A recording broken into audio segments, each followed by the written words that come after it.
Hello everyone, welcome back to my channel. इस video में हम रिवीजन करेंगे ऑर्गेनिक केमिस्ट्री के सारे इंपॉर्टेंट टॉपिक्स की। मैंने पहले एक वीडियो बनाई थी जिसमें सारों को अच्छे से एक्सप्लेन करा था। अब इस वीडियो में सिर्फ एक बार फटाफट से सब कुछ रिवाइज करेंगे। So without wasting time let's get started. Nucleophilic substitution reaction के बारे में सबसे पहले हमने पढ़ा SN1 और SN2। यहाँ पे न्यूक्लियोफाइल आके सब्सटीट्यूट कर देगा। SN1 के अंदर एक ही पार्टिकल होता है जो पार्टिसिपेट करता है। 2 स्टेप्स के अंदर ये रिएक्शन होता है। रेट सिर्फ RX पे डिपेंड करता है। SN2 के अंदर 2 पार्टिकल्स यहाँ पे पार्टिसिपेट करते हैं, बीच में एक ट्रांजिशन स्टेट आती है, एक स्टेप में ही रिएक्शन हो जाता है। रेट RX पे भी और न्यूक्लियोफाइल दोनों पे डिपेंड करता है। SN1 यूनिमोलिकुलर है, SN2 बायमोलिकुलर। यहाँ पे वीक न्यूक्लियोफाइल भी आ जाएगा तो भी SN1 अच्छे से होगा। SN2 स्ट्रॉन्ग न्यूक्लियोफाइल से ही होगा, अदरवाइज वो अटैक नहीं कर पाएगा। SN1 के अंदर पोलर प्रोटिक चाहिए क्योंकि हमें कार्बोकेटाइन फॉर्म करवाना है। SN2 में हमें कार्बोकेटाइन फॉर्म नहीं करवाना, साइमल्टेनियसली वो अटैक करता है SN2 के अंदर और साथ में X जो है उसे छोड़ता है और न्यूक्लियोफाइल बैक साइड अटैक करता है। इस वजह से इन्वर्जन हो जाती है प्रोडक्ट के अंदर। इसमें बात करें तो इसमें इन्वर्जन, इन्वर्टेड और रिटेंशन दोनों होता है, इसलिए रेसमिक मिक्सचर बनता है। इसका स्लो स्टेप फर्स्ट स्टेप होता है जिसमें X नेगेटिव लीव करता है, जिसे उसी को ही रेट डिटर्मिनिंग स्टेप बोलते हैं। यहाँ पे पोलर प्रोटिक, यहाँ पे पोलर एप्रोटिक। यहाँ पे अगर बात करें कौन ज़्यादा अच्छे से रिएक्ट करेगा, सबसे ज़्यादा अच्छे से करेगा टर्जरी, फिर सेकेंडरी, फिर प्राइमरी, क्योंकि टर्जरी कार्बोकेटाइन ज़्यादा स्टेबल है तो X नेगेटिव जल्दी रिमूव होएगा। यहाँ पे बात करें तो न्यूक्लियोफाइल जल्दी अटैक कर पाएगा प्राइमरी में, क्योंकि टर्जरी में स्टेरिक हिंड्रेंस बहुत ज़्यादा होती है। देन बात करें कि यहाँ पे रेसमिक मिक्सचर है, यहाँ पे सिर्फ इन्वर्टेड प्रोडक्ट बनता है। एंड RI जो होगा वो दोनों केसेस SN1 SN2 में ज़्यादा जल्दी रिएक्ट करेगा as compare to RB, RCl और RF, क्योंकि I जो होता है वो बेस्ट लीविंग ग्रुप होता है। यहाँ पे भी जल्दी से जाएगा, यहाँ पे भी जल्दी से जाएगा। नेक्स्ट हमने पढ़ा हैलाइड एक्सचेंज रिएक्शन, जिसमें स्वर्ट्स रिएक्शन के अंदर AgF डालते हैं, यानी फ्लोरीन RF बनाने की कोशिश करते हैं। फिंकलस्टीन में हम RI बनाने की कोशिश करते हैं, जिसमें हम NaI और एसीटोन को यूज़ करते हैं। स्वर्ट्स में AgF को यूज़ करते हैं, फिंकलस्टीन में NaI और एसीटोन को यूज़ करते हैं। बीटा एलिमिनेशन रिएक्शन के अंदर एक हाइड्रोजन रिमूव होना होता है, एक हैलोजन रिमूव होना होता है। हैलोजन रिमूव होता है अल्फा कार्बन से और जो बीटा कार्बन से हाइड्रोजन रिमूव होता है। यहाँ पे बात करें हम RX लेते हैं, साथ में एल्कोहलिक KOH डालते हैं तो हमें एल्कीन मिलती है और HX जो है वो बाहर निकल जाता है। अगर मैं यहाँ पे एक्वस KOH लेती हूँ तो मेरे को यहाँ पर एल्कोहल मिलता है, यानी ROH मिलता है। ठीक है, यहाँ पे इस केस में अगर बात करें तो ये वाला अल्फा, इससे अल्फा से ये अल्फा होगा क्योंकि इससे क्लोरीन अटैच्ड है, साथ में वाले बीटा होंगे तो अल्फा से तो क्लोरीन जाएगा एंड बीटा से हाइड्रोजन जा सकता है। अब दोनों प्रोडक्ट्स बन सकते हैं, एक जिसमें इसका जाएगा, एक में इसका जाएगा। मेजर वो होगा जहाँ पे ज़्यादा अल्फा हाइड्रोजन होंगे, जैसे यहाँ पर 6 अल्फा हाइड्रोजन है, यहाँ पे सिर्फ 2 अल्फा हाइड्रोजन है, तो ये वाला मेजर होगा। या फिर जहाँ पे मैं बोलूँ ज़्यादा सब्सटीट्यूशंस होंगी, ज़्यादा सब्सटीट्यूटेड जो होगा वो ज़्यादा मेजर होगा। देन हमने पढ़ा लुकास टेस्ट के बारे में। लुकास वाली रिएक्शन कहाँ पे होती है, जब एल्कोहल को हम हेलो एल्केन में कन्वर्ट कर रहे होते हैं। Lucas reagent HCl plus ZnCl2 होता है। ZnCl2 का काम होता है डिहाइड्रेटिंग एजेंट की तरह वो वर्क करता है, OH को रिमूव करवाने में जल्दी हेल्प करता है। तो लुकास रिएजेंट डालते हैं जब हम एल्कोहल के अंदर तो हमें RCl बन जाता है और पानी जो है वो रिमूव हो जाता है। प्राइमरी, सेकेंडरी और टर्जरी अल्कोहल्स के बीच में डिस्टिंग्विश करने में हेल्प हमें करता है। टर्जरी अल्कोहल में जब लुकास रिएजेंट डालते हैं तो हमें इमीडिएट टर्बिडिटी दिखती है। टर्बिडिटी क्यों बनती है, क्योंकि RCl बन रहा है। सेकेंडरी अल्कोहल में डालते तो कुछ मिनट्स में दिखती है, प्राइमरी अल्कोहल में हमें दिखती नहीं है रूम टेम्परेचर पे। देन हमने पढ़ा कोलबेज रिएक्शन, इसके अंदर सैलिसिलिक एसिड बनता है।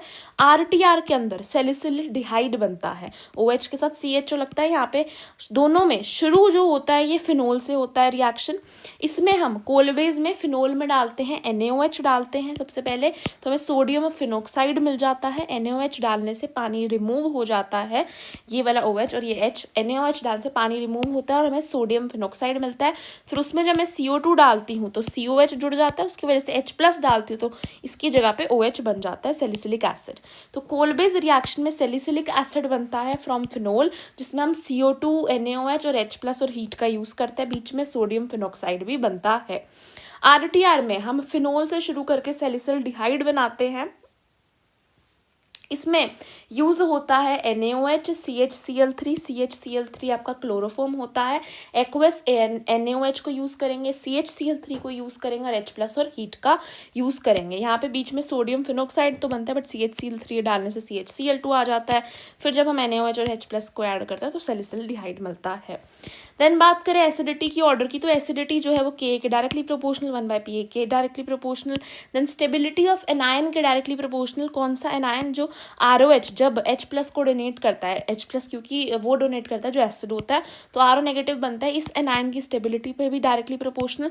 सबसे इंपॉर्टेंट, एसिडिटी डायरेक्टली प्रोपोर्शनल है माइनस वाले इफेक्ट के, और बेसिसिटी डायरेक्टली प्रोपोर्शनल है प्लस। तो बेसिसिटी प्लस के डायरेक्टली प्रोपोर्शनल होती है, एसिडिटी माइनस के ज़्यादा डायरेक्टली प्रोपोर्शनल होती है। तो एसिडिटी के अंदर -I और -M इफेक्ट के डायरेक्टली प्रोपोर्शनल है, +I + M के इन्वर्सली प्रोपोर्शनल है। इसी वजह से ROH और H2O में बात करें तो R जो होता है वो +I इफेक्ट शो करता है, इसलिए हमें +I लग रहा है, इसलिए कम एसिडिक होता है एज कम्पेयर टू H2O, क्योंकि +I इफेक्ट से एसिडिटी कम होती है। देन बात करें COH, फिनोल और एल्कोहल की। COH सबसे ज़्यादा एसिडिक होता है, then comes phenol, then alcohol. COH के अंदर CO नेगेटिव बहुत स्टेबल आयन होता है। फिनोल की बात करें तो आयन जो है होता है रेजोनेंस से स्टेबलाइज्ड होता है। ऐसे में पता कैसे चला? NaHCO3 Na2CO3 वाला टेस्ट जो है कार्बोक्सिलिक एसिड देता है सिर्फ। अगर मैं बात करूँ, आप सिर्फ इन 2 टेस्ट को भी याद करो तो बहुत है। NaOH की सोल्ट कौन बना रहा है? कार्बोक्सिलिक एसिड और फिनोल बनाते हैं, अल्कोहल नहीं बनाता। ब्लू लिटमस को रेड सिर्फ कार्बोक्सिलिक एसिड करता है, दोनों नहीं करते। दैट्स वाई कार्बोक्सिलिक एसिड सबसे स्ट्रॉन्ग है। पहला टेस्ट क्या था? NaOH को बनाना, सोल्ट फॉर्मेशन। वो फिनोल भी कर रहा है, कार्बोक्सिलिक एसिड भी कर रहा है, पर अल्कोहल नहीं कर रहा।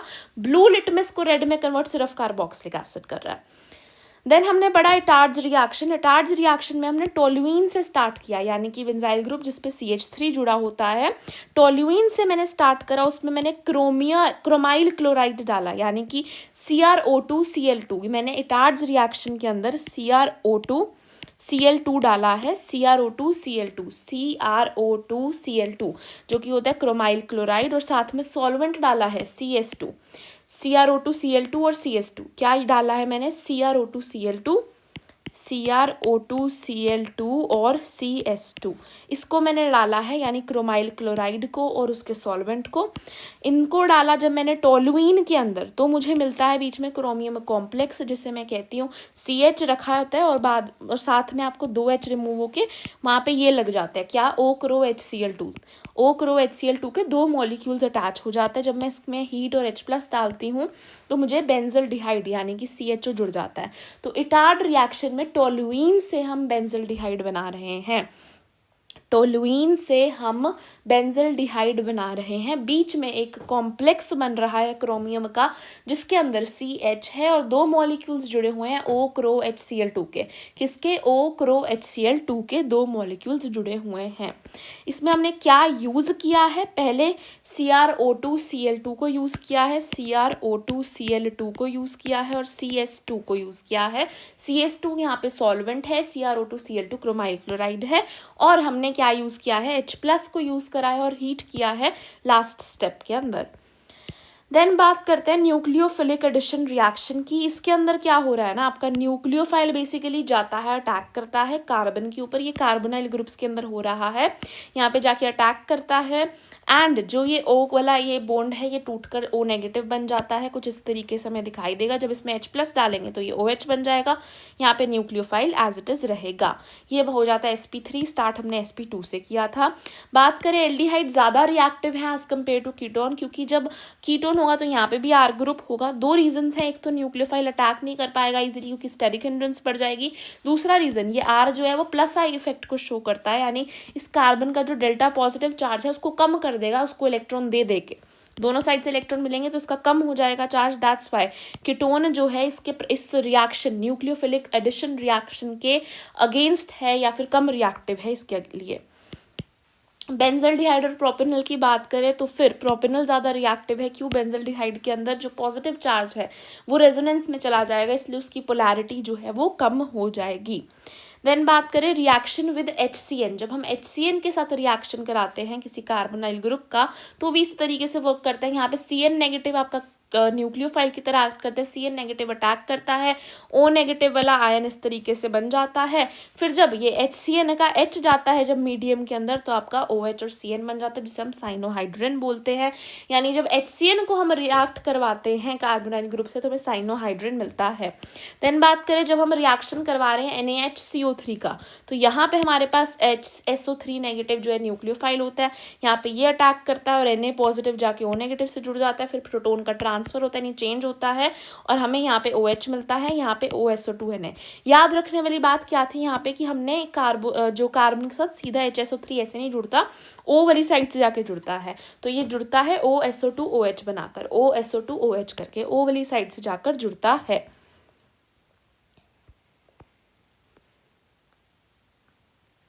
देन हम बात करें अगर रिएक्शन विद MgX के साथ, MgX के साथ जब मैं रिएक्शन करवाती हूँ तो HCHO को जब मैं RMgX के साथ रिएक्ट करवाती हूँ, यहाँ पे ड्राई ईथर का भी यूज़ कर सकते हैं ना, HCHO यानी फॉर्मल्डिहाइड को, तो मुझे प्राइमरी अल्कोहल मिलता है। RCHO को यूज़ करवाती हूँ तो सेकेंडरी अल्कोहल, अगर कीटोन को यूज़ कराती हूँ तो टर्जरी अल्कोहल मिलता है। किसके साथ यूज़ करा रहे हैं हम? ग्रिग्नार्ड रिएजेंट के साथ यूज़ करा रहे हैं। आगे बात करूँ अगर मैं डिहाइड्रेशन रिएक्शन की, डिहाइड्रेशन रिएक्शन के अंदर क्या होता है, इस तरीके का कार्बोनाइल ग्रुप को हम रिएक्ट कराते हैं H2NH के साथ, या फिर बेसिकली मैं बोलती हूँ H2NZ के साथ। किसके साथ रिएक्ट कराते हैं हम? कार्बोनाइल ग्रुप को जब हम H2NZ के साथ रिएक्ट कराते हैं तो H2O बाहर निकल जाता है और ये NZ यहाँ पे आके जुड़ जाता है, तो H+ इसमें डालते हैं हम, पानी को ये रिमूव करवा देता है। कार्बोनाइल ग्रुप के साथ मैंने क्या डाला है? कार्बोनाइल ग्रुप के साथ मैंने H2NZ डाला है, H2O बाहर निकल गया, NZ जाके जुड़ जाता है।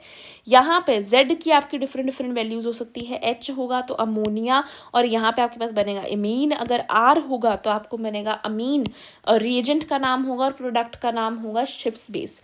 R होगा तो अमीन होगा और प्रोडक्ट का नाम होगा शिफ्स बेस। OH होगा तो हाइड्रोक्सिलमीन होगा और आपका प्रोडक्ट का नाम होगा ऑक्साइम। NH2 होगा तो हाइड्रोजीन और प्रोडक्ट का नाम होगा हाइड्रोजोन। देन अगर ये होगा तो फिनाइल हाइड्रोजीन, फिनाइल हाइड्रोजोन। ये होगा तो 2,4 DNP हाइड्रोजीन, 2,4 DNP हाइड्रोजोन। ये प्रेजेंट होगा तो सेमी कार्बोजाइड और सेमी कार्बोजोन। ये वाला टेबल अच्छे से याद रखना है। देन आते हैं बेसिसिटी ऑफ अमीन्स के ऊपर। बेसिसिटी ऑफ अमीन्स की बात करूं तो बेसिसिटी डायरेक्टली प्रोपोर्शनल है KB के 1/PK के, और यहाँ पे हमने देखा +I+M के डायरेक्टली प्रोपोर्शनल है, -I-M के इनवर्सली प्रोपोर्शनल है। ठीक है, बेसिसिटी ऑफ अमीन्स की बात करें तो ये क्यों प्रेजेंट है? क्योंकि नाइट्रोजन के ऊपर लोन पेयर प्रेजेंट है, इसलिए वो H+ को एक्सेप्ट करने को तैयार रहता है। इसीलिए जितनी ज़्यादा लोन पेयर अवेलेबल होगा उतनी ज़्यादा हायर बेसिसिटी होगी। 3 मेजर फैक्टर्स है। पहला है इंडक्टिव इफेक्ट, अगर +I कोई ग्रुप लगा हुआ है तो वो इलेक्ट्रॉन्स देगा, नेगेटिव चार्ज को बढ़ाएगा उसके ऊपर। नेगेटिव चार्ज को अगर बढ़ाएगा तो फिर जो H+ जल्दी से अट्रैक्ट होगा, यानी जल्दी एक्सेप्ट करेगा। अब जहाँ पे R ग्रुप ज़्यादा होंगे वहाँ पे +I ज़्यादा होगा, इसलिए tertiary, secondary and then primary. तो गैसियस स्टेट के अंदर टर्जरी, सेकेंडरी और प्राइमरी, ये आपका रिएक्टिव नेचर होता है, बेसिसिटी का नेचर होता है बेसिकली। देन बात करें अगर सॉल्वेशन, यानी पानी में घुला हुआ है तो सॉल्वेशन इफेक्ट आता है, यानी कि जितना वो पानी के अंदर जितना आयन, जो आयन बनेगा बेसिकली वो अगर जितना ज़्यादा स्टेबल होगा उतना ही ज़्यादा आपकी स्टेबिलिटी होगी। तो अब वो आयन उतना ज़्यादा स्टेबल होगा जितना ज़्यादा वो पानी के साथ बॉन्ड्स बनाएगा। तो हाइड्रोजन बॉन्डिंग जो करेगा पानी के साथ वो ज़्यादा स्टेबल होगा। अब देखने वाली बात मिलती है जो प्राइमरी है वो ज़्यादा हाइड्रोजन बॉन्डिंग करेगा, फिर सेकेंडरी और फिर टर्जरी। बट टर्जरी के अंदर क्या था? +I इफेक्ट भी तो था ज़्यादा। इस वजह से पानी के अंदर सेकेंडरी की सबसे ज़्यादा वैल्यू आ जाती है, क्योंकि दोनों फैक्टर्स को हम देखते हैं, सेकेंडरी की सबसे ज़्यादा वैल्यू आ जाती है। बट अगर हमारे पास मिथाइल ग्रुप है तो आपका जो वो वाला फैक्टर था +I वाला, तो थोड़ा सा ढीला पड़ जाता है और प्राइमरी आगे आता है। इथाइल वाले के केस में सेकेंडरी टर्जरी प्राइमरी हो जाता है, क्योंकि टर्जरी इथाइल का +I इफेक्ट और भी ज़्यादा होता है। देन स्टेरिक हिंड्रेंस की भी बात होती है कि बल्कि एल्काइल ग्रुप्स जब लगे होते हैं, यानी जब टर्जरी आपका है प्रेजेंट तो उसके अंदर बल्कि एल्काइल ग्रुप्स प्रेजेंट है, तो H+ का आना इतना आसान हो नहीं पाता है। इसके बाद हमने बात करी थी Tollens test, Fehling's test, iodoform test की। ये एल्डिहाइड के लिए था, ये एलिफेटिक एल्डिहाइड के लिए, ये CO के साथ जब CH3 जुड़ा हो। इसमें अमोनिकल AgNO3 का यूज़ करते हैं, इसमें Fehling A, Fehling B, copper sulphate alkaline tartrate का यूज़ करते हैं।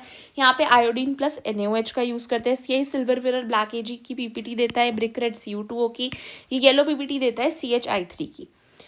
देन बात करें कार्बेलेमाइन टेस्ट की। ये क्या था, प्राइमरी अमीन्स को आइडेंटिफाई करने के लिए था। इसके अंदर रिएजेंट CHCl3 और एल्कोहलिक KOH होते हैं। एक्सट्रीमली फोल स्मेल आती है आइसोसाइनाइड की। देन बात करेंगे दोनों एलिफेटिक एरोमेटिक के लिए होता है। फिर हमने पढ़ा डायएजोटाइजेशन रिएक्शन। डायएजोटाइजेशन रिएक्शन क्या था, एनिलिन को कन्वर्ट करता है BDS में NaNO2 और HCl की प्रेजेंस में। NaNO2 और HCl की प्रेजेंस में एनिलिन को कन्वर्ट करता है BDS में, यानी कि बेंजाइल ग्रुप के ऊपर जब NH2 जुड़ा होता है उसको कन्वर्ट कर देता है बेंजाइल ग्रुप के ऊपर जुड़ा होता है N2 positive Cl negative BDS, benzene diazonium salt. जब ये BDS को हम रिएक्ट कराएं CU2Cl2 के साथ तो हम बोलते हैं सैंडमेयर रिएक्शन है। जब मैं इसको कराऊं कॉपर और HCl के साथ तो मैं बोलूँगी गेटरमैन रिएक्शन है। दोनों से ही क्लोरोबेंजीन मिलता है। Ki से रिएक्ट कराऊँ तो आयोडोबेंजीन, और HbF4 से रिएक्ट कराऊँ, अगर मैं इसको HbF4 से रिएक्ट कराऊँ तो फ्लोरोबेंजीन मिलता है। CuCN से तो मुझे आपका CN ग्रुप जुड़ जाता है साइनाइडो वाला। देन यहाँ पर पानी से वार्म कर दो तो मेरे को फिनोल मिल जाता है। यहाँ पे ब्रोमीन भी हम जोड़ सकते हैं अगर हम ये वाले रिएजेंट्स का यूज़ करें सैंडमेयर और गेटरमैन में। याद क्या रखना है, सैंडमेयर के अंदर Cu2Cl2 का यूज़ हो रहा है, गेटरमैन में कॉपर और HCl का यूज़ हो रहा है। ठीक है, कॉपर और HCl का यूज़ हो रहा है गेटरमैन के अंदर, और सैंडमेयर के अंदर यूज़ हो रहा है Cu2Cl2 का।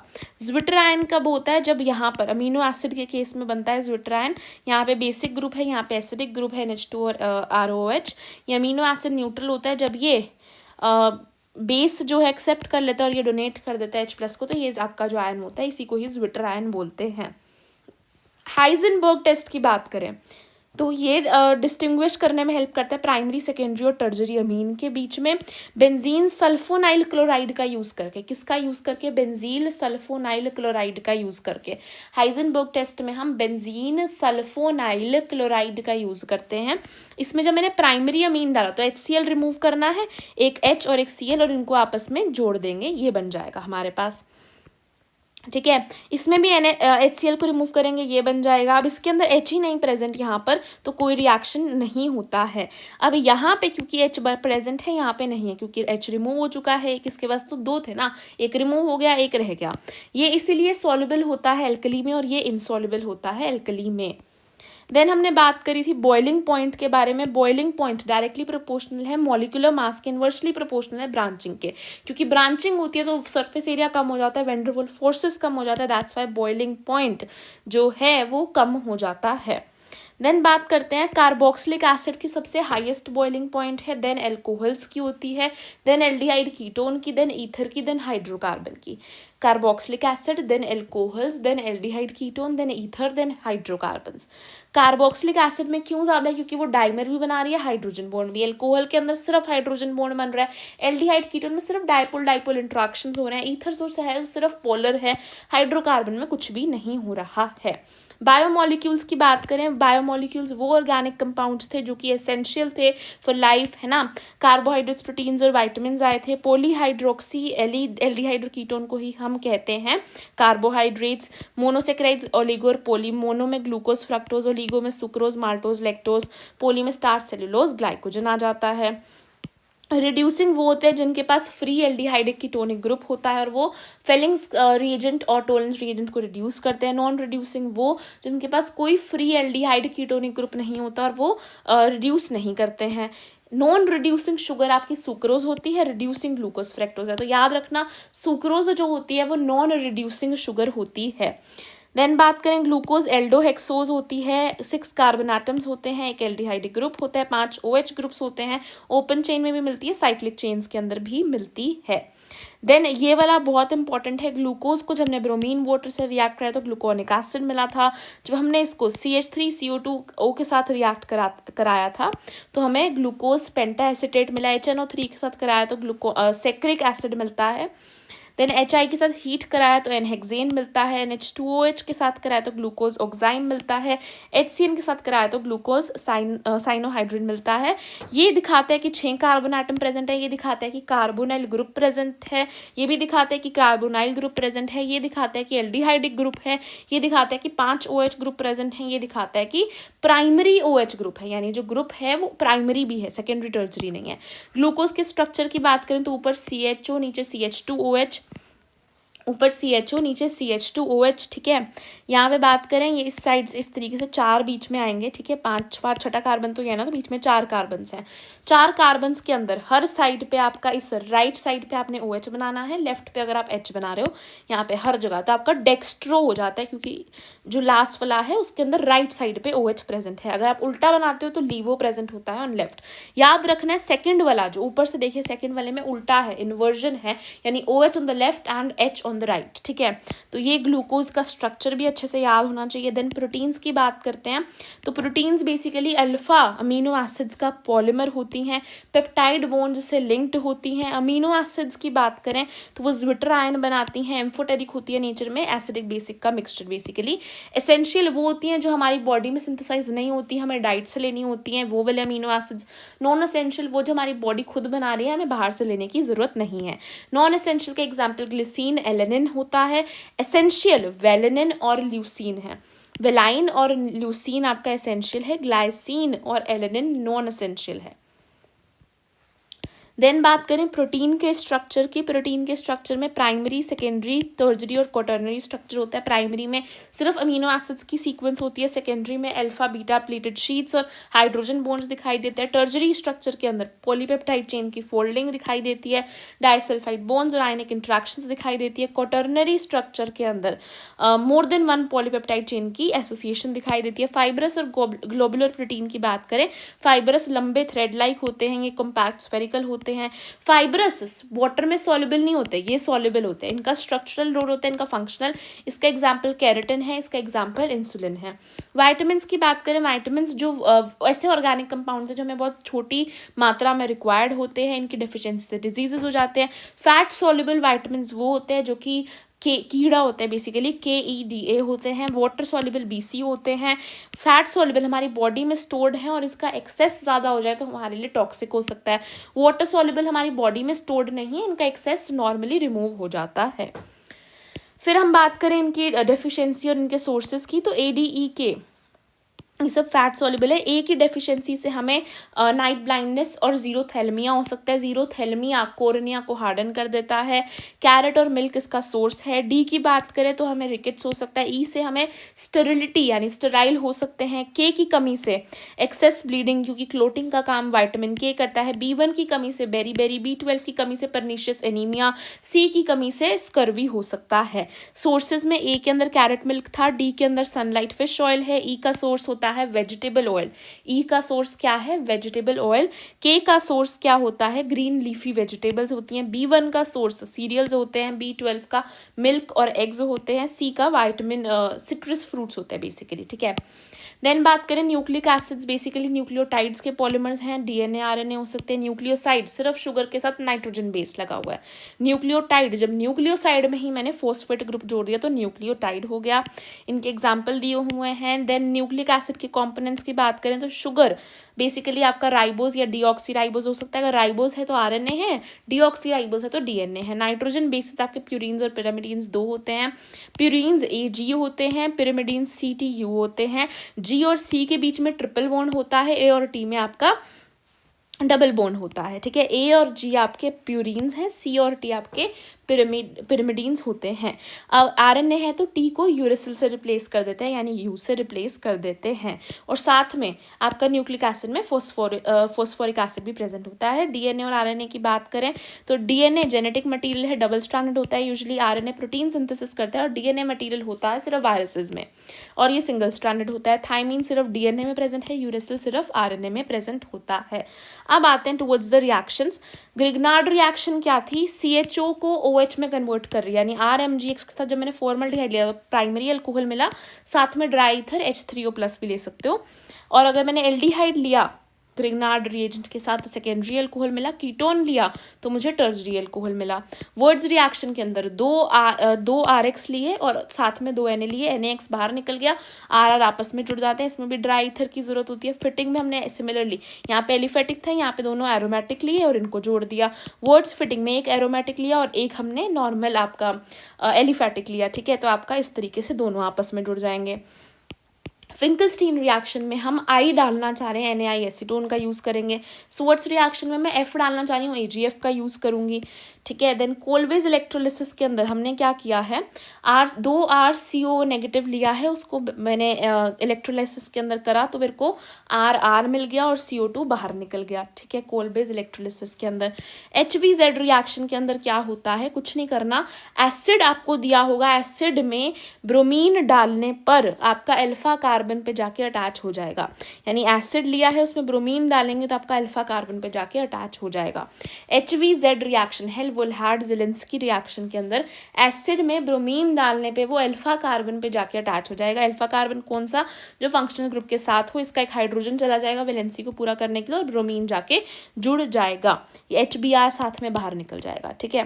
HVZ रिएक्शन के अंदर क्या हो रहा है, एसिड में ब्रोमीन डालो तो फिर ब्रोमीन जाके अल्फा कार्बन पे अटैच हो जाता है। देन आ जाओ वेरी इंपॉर्टेंट कैनिजारो रिएक्शन, इसके अंदर अल्फा हाइड्रोजन नहीं चाहिए मुझे, एल्डोल में मुझे अल्फा हाइड्रोजन चाहिए, कैनिजारो में मुझे अल्फा हाइड्रोजन नहीं चाहिए, ठीक है। कैनिजारो में नहीं चाहिए, एल्डोल में अल्फा हाइड्रोजन होना चाहिए। कैनिजारो में नहीं चाहिए तो यहाँ पे बेसिकली NaOH का यूज़ करते हैं। एक को मैंने NaO देना है, इसका एक को, इसका बचा हुआ H एक को देना है और जिसको NaO दिया उसका भी एक H यहाँ पे जोड़ देना है। तो हमें यहाँ पे 2 मॉलिक्यूल्स है और साथ में NaOH लिया तो 2 ही मॉलिक्यूल्स बने। तो एक को मैंने NaO दिया, दूसरे को एक तो वो वाला H दिया जो बच गया और जिसको NaO दिया उसका H भी दिया, तो मेरे पास यहाँ पे 2 मॉलिक्यूल्स बन जाते हैं, एक तो NaO जाके जुड़ जाएगा और एक आपका ये वाला मॉलिक्यूल बन जाएगा। देन बात करें एल्डोल कंडेंसेशन रिएक्शन के अंदर क्या होता है, अल्फा हाइड्रोजन प्रेजेंट होता है। यहाँ पर आपका मैं इस तरीके से एक को लिखूंगी कार्बोनिल ग्रुप की तरफ खोल के, एक का मैं अल्फा हाइड्रोजन खोल के लिखूंगी। सिंपली यहाँ पे 2 मॉलिक्यूल से एक ही मॉलिक्यूल बनेगा, एक अल्फा हाइड्रोजन ट्रांसफर हो जाएगा, OH बना देगा इस साइड इसका बॉन्ड तोड़ के और यहाँ पे एक बॉन्ड इनके बीच में बन जाएगा, ठीक है। तो हमारे पास बन जाती है एल्डोल। किसको बोल रही हूँ मैं, एल्डोल जिसमें कार्बोनिल ग्रुप भी प्रेजेंट है और OH ग्रुप भी प्रेजेंट है, तो मैंने क्या बोल दिया इसे, एल्डोल। दोनों में बेसिक मीडियम था, इसमें NaOH था, इसमें भी OH नेगेटिव आयन थे।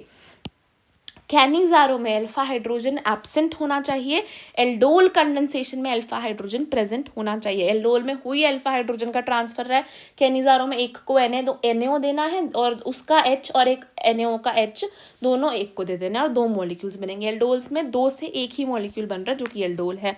देन हमने बात करा रीमर टीमन रिएक्शन और कोलबे श्मिट रिएक्शन, ये हमने अभी अच्छे से डिटेल में भी देखा। मेन क्या है, फिनोल से हमने शुरू किया है और इसमें मैंने सेलिसिल डिहाइड बनाया है, कोलबे श्मिट में मैंने सेलिसिलिक एसिड बनाया। यहाँ पे COH ग्रुप जोड़ दिया, यहाँ पे CHO ग्रुप जोड़ दिया। दोनों में ही NaOH की ज़रूरत थी, पर रिमर टीमन में आपको CHCl3 की भी ज़रूरत थी और कोलबे श्मिट में CO2 की भी ज़रूरत थी। कोलबे श्मिट में CO2 की ज़रूरत थी, रिमर टीमर में CHCl3 क्लोरोफॉर्म की ज़रूरत थी, NaOH की दोनों में थी। फिनोल से अगर मैंने सेलिसिल डिहाइड बनाया है तो RTR, अगर फिनोल से मैंने बनाया है सेलिसिलिक एसिड तो कोलबे श्मिट रिएक्शन। देन हमने बात करी थी विलियमसन ईथर सिंथेसिस की, जिसमें हमने रोना और RX को लिया था। रिएक्शन देख लेते हैं। इसमें मैंने रोना और RX को लिया था और यहाँ पर मैंने क्या किया था ना, यहाँ पे मैंने ROR बनाया था और NaX को बेसिकली बाहर निकाल दिया था। तो यहाँ पर आपका ईथर बनता है, ROR बनता है, NaX जो होता है वो बाहर निकल जाता है। विलियमसन ईथर सिंथेसिस में रोना RX को लिया था, ROR बना था, NaX बाहर निकल गया था। फिर मैंने देखा Friedel craft alkylation, Friedel craft alkylation और फ्रीडल क्राफ्ट एसाइलेशन को देखा। एल्काइलेशन के अंदर क्या हुआ था, हमने शुरू दोनों में बेंजीन से ही किया था। फ्रीडल क्राफ्ट एल्काइलेशन है, एक फ्रीडल क्राफ्ट एसाइलेशन है, दोनों को हमने बेंजीन से स्टार्ट किया था और इसमें मैंने RCl को ऐड करा है। फ्रीडल क्राफ्ट एसाइलेशन में मैंने RCOCl को ऐड किया है, ठीक है। दोनों के अंदर AlCl3 भी डाला है। AlCl3 क्या है, इलेक्ट्रॉन डेफिशिएंट है, इलेक्ट्रॉन को लेना चाहता है। अब ये इलेक्ट्रॉन को ले लेगा, Cl ले लेगा तो R जाके जुड़ जाएगा, यहाँ पे ये Cl ले लेगा तो COR जाके जुड़ जाएगा। बड़ा सिंपल सा रिएक्शन है, अगर ध्यान से सोचो तो। फ्रीडल क्राफ्ट एल्काइलेशन है, फ्रीडल क्राफ्ट एसाइलेशन है। दोनों को हमने शुरू किया बेंजीन से, दोनों में मैंने CHCl3 तो डाला ही, साथ में एल्काइलेशन के अंदर मैंने डाला आपके पास RCl। क्या डाला, RCl, और जो आपको लगाना है साथ में Cl ये डालना है। फ्रीडल क्राफ्ट एसाइलेशन में मुझे COR लगाना था, मैंने RCOCl लिया, ठीक है। Cl दोनों में इसके पास चला जाता है AlCl4 बनाने के लिए, और यहाँ पे आपको मिलता है फ्रीडल क्राफ्ट एल्काइलेशन में R जुड़ जाता है, यहाँ पे आपका COR जाके जुड़ जाता है। फिर हमने डोज प्रोसेस देखा, डोज प्रोसेस के अंदर क्लोरोबेंजीन से हम फिनोल बनाते हैं। डोज प्रोसेस के अंदर, ठीक है, एक तो डायजोटाइजेशन रिएक्शन, एक डोज प्रोसेस, दोनों इंपॉर्टेंट है। डोज प्रोसेस के अंदर हम क्लोरोबेंजीन से फिनोल बना रहे हैं। डोज प्रोसेस के अंदर हम क्लोरोबेंजीन से फिनोल बना रहे हैं। क्या करते हैं, हम NaOH को डालते हैं, 623 केल्विन टेम्परेचर लेते हैं, और कॉपर HCl को डालते हैं, 300 एटमोसफियर प्रेशर लेते हैं। NaOH copper HCl, NaOH copper HCl, 623 kelvin, 2 3 6 होता है, ऐसे याद रख लो, 623 केल्विन, 300 एटमोसफियर, ठीक है। ये कंडीशन होती है। अगर मैं इसमें NO2 ऐड करती जाऊंगी तो इलेक्ट्रॉन विड्रॉइंग ग्रुप है, तो ये जो रिएक्शन है जल्दी हो जाएगा, स्पॉन्टेनियस, हमें इतनी हार्श कंडीशंस नहीं चाहिए होंगी। डोज प्रोसेस में हम क्लोरोबेंजीन से फिनोल बनाते हैं, क्या डाल के, NaOH, साथ में कॉपर HCl डाल के, 623 केल्विन टेम्परेचर देके, और 300 एटमोसफियर प्रेशर लगाकर। फ्रीडल क्राफ्ट एल्काइलेशन एसाइलेशन दोनों बेंजीन से स्टार्ट हुए थे, दोनों में हमें AlCl3 चाहिए था। एल्काइलेशन में हमने लिया था RCl, क्योंकि हमें R जोड़ना था, Cl चला जाएगा, वहाँ पे हमने COR जोड़ना था, तो मैंने RCOCl लिया था, और Cl को दोनों जगह से हम भगा देंगे, और यहाँ पे आपका जुड़ जाएगा, आपका ये बन जाएंगे दोनों प्रोडक्ट्स, ठीक है। तो यहाँ पे RCl और यहाँ पे RCOCl को यूज़ करा है, ठीक है, और यहाँ पे COR जुड़ता है, यहाँ पे सिर्फ R जुड़ता है, यहाँ पे AlCl3 का यूज़ होता है, इलेक्ट्रॉन डेफिशिएंट होता है, शुरू ये बेंजीन से होता है। विलियमसन ईथर सिंथेसिस में ईथर बनता है, रोना प्लस RX से ROR और NaX बाहर। रीमर टीमर और कोल्बे श्मिट दोनों फिनोल से शुरू हुए थे, इसमें जाके COH जुड़ जाता है, इसमें CHO जुड़ जाता है, दोनों में NaOH चाहिए, बट रीमर टीमर में हमें क्लोरोफॉर्म CHCl3 चाहिए, और हमें कोल्बे श्मिट में CO2 चाहिए होता है। आई होप इतना क्लियर हो गया, ठीक है। इसको हमने एल्काइल बेंजीन बोलते हैं, इसी को हम एसाइल बेंजीन बोल देते हैं, ठीक है। RCOCl RCl दोनों में AlCl3 यूज़ होता है। इसके बाद आ जाओ Hofmann bromamide reaction. Hofmann bromamide reaction बोल दो, या होफमैन डिग्रेडेशन रिएक्शन बोल दो। इसके अंदर RCONH2 को हम लेते हैं, किसको, RCONH2 को, साथ में मैं ब्रोमीन और KOH डालती हूँ, और मेरा ये CO जो है वो रिमूव हो जाता है, इसलिए इसे हम डिग्रेडेशन रिएक्शन भी कह रहे हैं, क्योंकि इसमें CO रिमूव हो गया है, तो ये RNH2 बना देता है, एक कार्बन कम का बनता है, ठीक है, क्योंकि CO रिमूव हो गया। तो RCONH2 लिया, इसमें मैंने ब्रोमीन KOH फेंका, और क्या बन गया हमारे पास, RNH2 बन गया। कार्बिलमाइन रिएक्शन के अंदर क्या हो रहा है, कार्बिलमाइन रिएक्शन में मैंने RNH2 लिया है, क्या लिया है, RNH2 लिया है, इसमें भी मैं क्या कर रही हूँ, KOH डाल रही हूँ, साथ में मैं कार्बिलमाइन रिएक्शन वो कार्बिलमाइन टेस्ट से ही आया है, इसमें RNC बनता है तो फाउल स्मेल आती है, ये सिर्फ प्राइमरी अमीन को डिस्टिंग्विश करने में हेल्प करता है, तो ये वही वाला रिएक्शन है। जब हमने प्राइमरी अमीन लिया, सिर्फ प्राइमरी अमीन पे वर्क करता है, RNH2 लिया, तो इसमें जब मैं CHCl3 और KOH डालती हूँ, क्या डालती हूँ, क्लोरोफॉर्म और साथ में KOH, क्लोरोफॉर्म CHCl3 डालती हूँ, और साथ में मैं KOH डालती हूँ, तो मुझे मिलता है RNC, यानी कि RNC मिलता है, जिसकी फाउल स्मेल होती है, प्राइमरी अमीन का डिस्टिंग्विश हो जाता है, ठीक है। तो यहाँ पर बेसिकली क्या है कि जो आपका कार्बेनमाइल रिएक्शन है वो और रीमर टीमर दोनों में ही CHCl3 का यूज़ हुआ था, रीमर टीमर में भी और उसमें भी। रीमर टीमर के साथ वाला कौन सा था, कोल्बे श्मिट में CO2 था, रीमर टीमर और कोल्बे श्मिट में कॉमन क्या था कि NaOH यूज़ हुआ था। यहाँ पर देखिए होफमैन ब्रोमामाइड रिएक्शन या होफमैन डिग्रेडेशन और कार्बिलमाइन रिएक्शन दोनों में KOH का यूज़ हो रहा है। कार्बिलमाइन रिएक्शन सिर्फ प्राइमरी अमीन्स किस में कन्वर्ट हो रहे हैं, RNC में, यानी फॉल स्मेल देंगे, RNC में कन्वर्ट हो रहे हैं, इसमें साथ में क्लोरोफॉर्म चाहिए। होफमैन ब्रोमामाइड के अंदर RCONH2 RNH2 में कन्वर्ट हो रहा है, CO हट रहा है इसीलिए इसको डिग्रेडेशन बोला, साथ में ब्रोमीन चाहिए। आई होप इतना क्लियर होता है। यहाँ पे गैब्रियल थैलेमाइड था, सिंपली ये याद रखो कि बस प्राइमरी अमीन जो है आपका बन रहा होता है इसके अंदर। देन डायजोटाइजेशन रिएक्शन वही वाली एनिलिन के साथ हमने क्या लिया, NaNO2 HCl 0 to 5 degree Celsius temperature, NaNO2 लिया है, HCl लिया है, क्या लिया है, NaNO2 HCl लिया है और आपका BDS बन गया है एनिलिन से। फिर हम बात करते हैं कुछ रिडक्शन रिएक्शन की, Clemmensen reduction, Wolff Kishner reduction, Stephen reaction, Rosenmund reaction के बारे में। यहाँ पर देखो क्या होगा, क्लेमेंसन रिडक्शन के अंदर क्या हो रहा है आपका, कीटोन, क्लेमेंसन रिडक्शन और Wolff Kishner reduction, Clemmensen reduction और वुल्फ किश्नर रिडक्शन के अंदर आपका कीटोन से एल्केन बन रहा है, कीटोन से एल्केन बन रहा है, यानी कि क्या रिमूव हो रहा होगा, ऑक्सीजन रिमूव हो रहा है, ऑक्सीजन रिमूव हो रहा है, हाइड्रोजन ऐड हो रही है, प्योर रिडक्शन हो रही है, कीटोन से एल्केन बन रहा है Clemmensen reduction Wolff Kishner reduction में।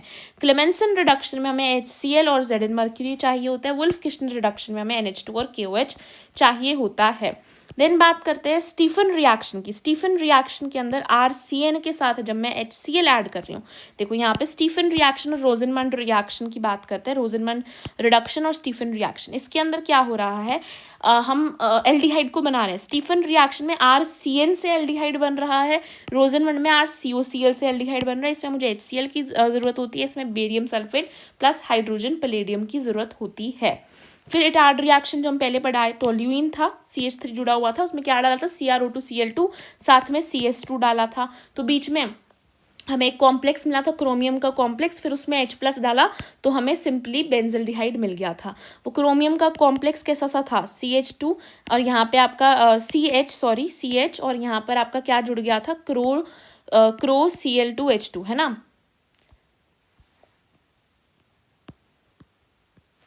अब आ जाओ सैंडमेयर रिएक्शन और गेटरमैन, ये हम ऑलरेडी पढ़ चुके हैं। क्या करना है, BDS में CuCl2, यहाँ पे क्लोरीन आ जाएगा, गेटरमैन में क्या करना है, HCl और कॉपर डाल देना, ये बन जाएगा, ठीक है। अब आ जाओ इंपॉर्टेंट रिएक्शंस फॉर कन्वर्जन्स के अंदर। एल्कोहल लेंगे, एल्कोहल से एल्कीन बनाना चाहती हूँ। अब बेसिकली एल्कोहल है मेरे पास ROH, उससे एल्कीन बनाना चाहती हूँ, OH को हटाकर डबल बॉन्ड लाना चाहती हूँ, तो कंसनट्रेटेड H2SO4 डाल दूंगी 443 केल्विन पे। क्या करूँगी, कंसनट्रेटेड H2SO4 डाल दूंगी 443 केल्विन पे। एल्काइल हेलाइड है, RX है, उसका एल्कीन KOH एल्कोहलिक डाल दो, भी पढ़ के आए हम। एल्काइल हेलाइड ये कौन सा रिएक्शन था, बीटा हाइड्रो हेलोजिनेशन वाला reaction, removal of dehydrohalogenation. Alkyl halide के अंदर ही जब एक्वस डाल दिया KOH तो एल्कोहल बन जाएगा। एल्डिहाइड के अंदर जब मैंने NaBH4 डाला तो प्राइमरी। एल्डिहाइड बेसिकली क्या है, एल्डिहाइड बेसिकली क्या है, C डबल बॉन्ड O है, यहाँ पर प्राइमरी अल्कोहल बनाने के लिए मुझे हाइड्रोजन को ऐड करना है, तो मैंने रिड्यूसिंग एजेंट डाल दिया, NaBH4 रिड्यूस होकर प्राइमरी अल्कोहल बन गया। कीटोन को यूज़ करूँगी तो सेकेंडरी बन जाएगा। अगर एल्कोहल में SOCl2 डाल दूंगी तो आपका एल्कोहल OH हट के Cl लग जाएगा। SOCl2 के अंदर बेस्ट मेथड था, मोस्ट प्रेफर्ड था, क्योंकि सारे जो बाय प्रोडक्ट्स होते हैं वो गैस फॉर्म के अंदर उड़ जाते हैं, ठीक है।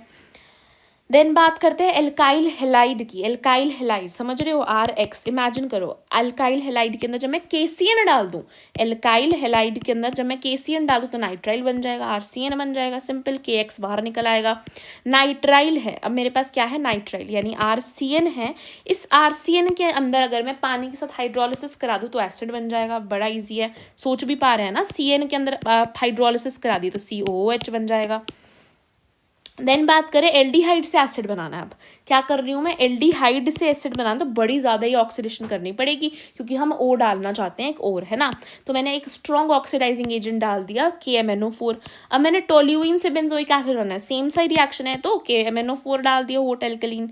फिर मैंने एसिड से एसिड क्लोराइड, एसिड में एक क्लोरीन तो SOCl2 डाल दो। क्लोरीन क्या करता है, क्लोरीन SOCl2 क्या करता है, क्लोरीन को ऐड कर देता है।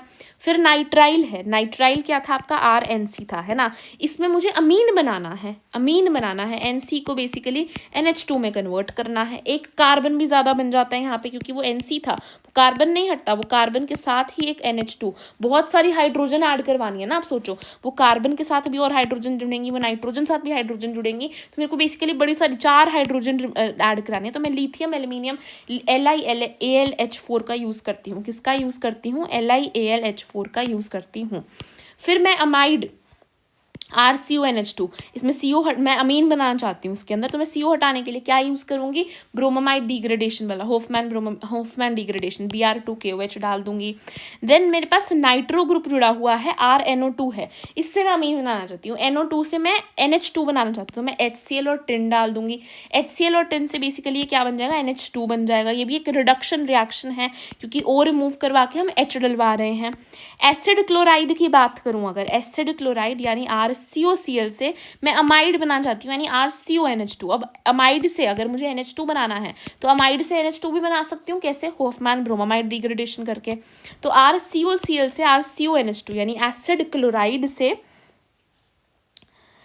क्लोराइड से मैं बनाना चाहती हूँ अमाइड, है ना। अमाइड RCONH2 होता है, बस NH3 डाल दो, सिंपल, बहुत ही सिंपल। RCOCl में NH3 डाल दो। नाइट्रोबेंजीन से एनिलिन बनाना है, बड़ा ही सिंपल था, अभी पढ़ा HCl10, है ना। नाइट्रो ग्रुप से हमने एनिलिन बनाना है, यानी नाइट्रो से NH2 लाना है, तो HCl और 10 डाल दो।